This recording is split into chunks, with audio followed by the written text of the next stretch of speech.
Alô você, tudo bem? Tudo bem, Varô? Tudo jóia. Tá bonito, hein, Varô? Varô, hoje a gente vai tratar de um tema voltado para o Setembro Amarelo, Varô. Sim. Todos já conhecem o assunto que é o Setembro Amarelo. E toda vez que a palavra vier, eu vou falar substituir por autolesão fatal, tá?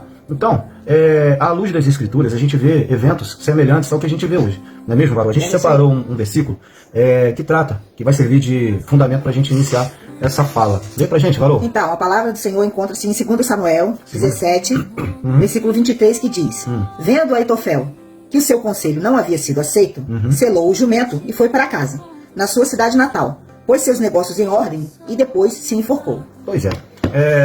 A Bíblia não esconde pecado, erro, muito pelo contrário, ela mostra o erro das pessoas justamente para que a gente não venha, se a gente transcorrer o restante do texto, a gente vai observar que o objetivo não era esse. Mas no momento de desespero, de falta de orientação, de força, talvez força espiritual, Aitofel cometeu esse erro, esse pecado irreparável, irreversível. Então, na verdade, Aitofel, ele era o conselheiro de Absalão naquela época. E na época Absalão, que era filho do rei Davi. Era filho do rei Davi, quando ele tomou o reinado de Davi.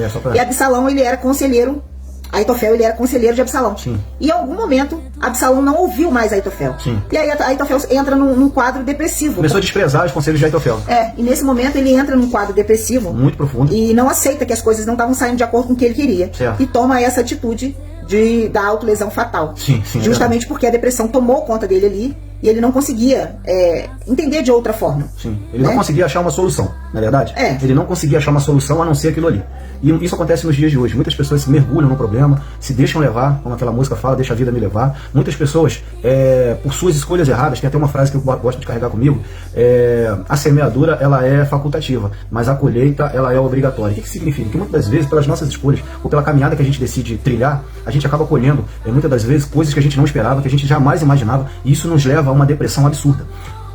A gente vê fatos e fatos, às vezes, que as pessoas, por perderem o emprego, por perderem, às vezes, se separarem, por N motivos, as pessoas mergulham na depressão, né? Tristeza persistente na vida daquela pessoa. Nos dias de hoje, né, as pessoas estão muito ansiosas, são muito imediatistas. Sentimento de vazio, é isso? E não conseguem lidar com os problemas reais. E aí se afundam numa depressão, e a depressão é uma coisa muito séria, tem que ser muito pesquisado, orientado, consolado, porque a depressão... Tem que ser levado a sério. A depressão é o mal do século, né? Ela te leva a essa autolesão fatal.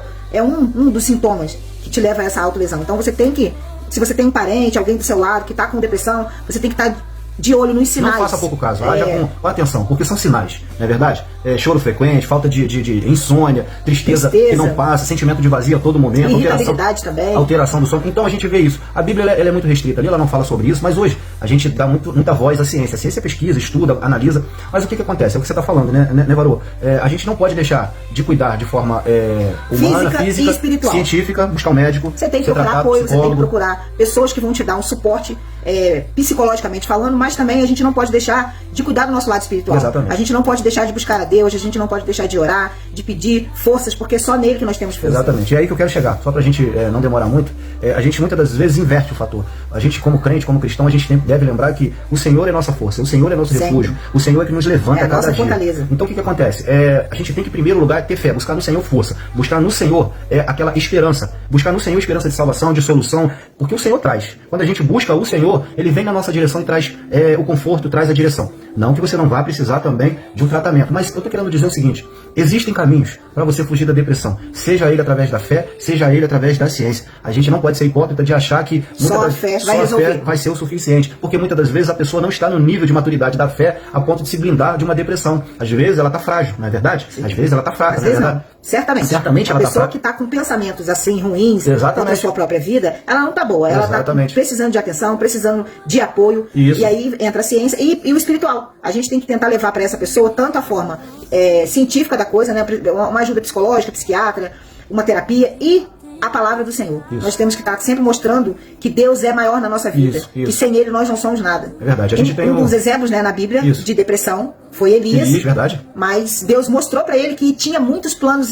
para a vida de Elias. Exatamente. Que ele não poderia deixar se abater. Lê pra gente, Varão, qual passagem tá? Vamos lá, 1 Reis 19, a partir do verso 15 e 16. E a palavra diz assim: o Senhor lhe disse, falando a Elias: volte pelo caminho por onde você veio e vá para o deserto de Damasco. Chegando lá, unja Hazael, rei da Síria, unja também Jeú, filho de Ninsi, como rei de Israel, unja também Eliseu, filho de Safate, para suceder a você como profeta. Você vê que em meio à depressão, tristeza, falta de resposta, o medo que ele sentiu, Deus tinha um propósito na vida dele. Deus vem numa brisa e fala com ele, assim, a grosso modo, falando nos dias atuais: Elias, não acabou. Levante a cabeça, eu tenho um propósito para a tua vida, Elias. Levante, eu vou te dar força, eu vou te abençoar, eu vou te mostrar a direção. E olha o que acontece depois. Elias foi tão obediente nisso, foi tão fiel e teve tanta fé na palavra de Deus, que Elias, nos versículos posteriores, o que acontece com ele? Ele foi arrebatado, varão. Na verdade, exatamente. É esplêndido, porque Elias deixa o seu sucessor, que é Eliseu, mas ao mesmo tempo Elias não conhece a morte. Por quê? Ele teve fé, ele saiu do oposto, ele voltou pelo caminho de onde ele veio, como diz a palavra, ou seja, ele estava mergulhando numa depressão a ponto de pedir a Deus para tirar a vida dele, olha só. E de repente Deus o abençoou, falou: volta, todo esse trajeto que você caminhou de depressão, volta, que eu vou te mostrar coisas maravilhosas, eu tenho projeto para você. E lá na frente ele é arrebatado, varão. Olha só como é que Deus tem. No caso da Aitofel, ele não quis esperar. Ele não pediu ajuda. A direção de Deus. Ele não pediu ajuda, ele tomou uma atitude precipitada em cima dos sentimentos que ele tinha. Então ali a gente vê um caso que existe hoje em dia de pessoas que não pedem ajuda, isso. Não tinham ninguém à sua volta para poder dar um suporte. Verdade. No caso de Elias, não. No caso de Elias, ele entrou em depressão, pediu a morte, mas Deus foi lá, mostrou a ele que tinha propósito na vida dele. E é assim que nós temos que agir com as pessoas que precisam da gente. Verdade. Dos nossos entes queridos, de um amigo, de alguém que você vê que está mais depressivo. Quais seriam mais ou menos os sintomas, Varô? Eu sei que você está assim, na reta final do TCC do teu curso, né, Varô? Você poderia contar aí algumas coisas, alguns sintomas que a gente pode ver? Será que você tem algum rascunho aí que possa... É sempre uma tristeza sem sentido, é uma perda de fala, falta de interesse em coisas que já faziam e a pessoa deixa de fazer, sentimentos de culpa, choro. Choro sem noção, sem precedente, sem motivo, né? Triste, sem motivo. E isso traz coisas físicas, porque você se sente cansaço, você tem insônia ou muito sono. Falta de concentração, é uma série de fatores que nós temos que analisar e perceber aquela pessoa que está do nosso lado tendo esse tipo de sentimento. Ou seja, vê se eu entendi. A depressão ela passa por sintomas emocionais, físicos e comportamentais. Correto? Então, não tem como a gente dizer que não deu sinais. A gente precisa estar atento. E se às vezes a gente ignora isso, procure. Se você tem alguém que está nesse... Presta atenção no seu filho, na sua filha, no seu marido, num amigo. No seu pai, na sua mãe, é isso aí. Sempre atento como a pessoa está agindo, se ela está muito triste, senta, conversa, ajuda, dê o seu ombro. E se você não conseguir resolver, você procura uma ajuda profissional, especialista e acima de tudo, Deus acima de tudo, mostre a palavra do Senhor, ore, jejue por essa pessoa, esteja com ela, dê a mão, fortaleça seus laços, para que nada de ruim possa vir a acontecer com um ente querido teu. Tá bom, muito bom, Varô. Gostei, Varô. Aí, tu tá bonitona de amarelo também, tirou onda. Gente, fica com Deus. Fica com Deus. Só lembrando, como é que tem que lembrar, Varô? Dá uma curtida, deixa aquele like, um comentário, uma pergunta. Uma pergunta também. Estamos aqui sempre para poder ajudar. Tá bom? Fica com Jesus, Deus te abençoe.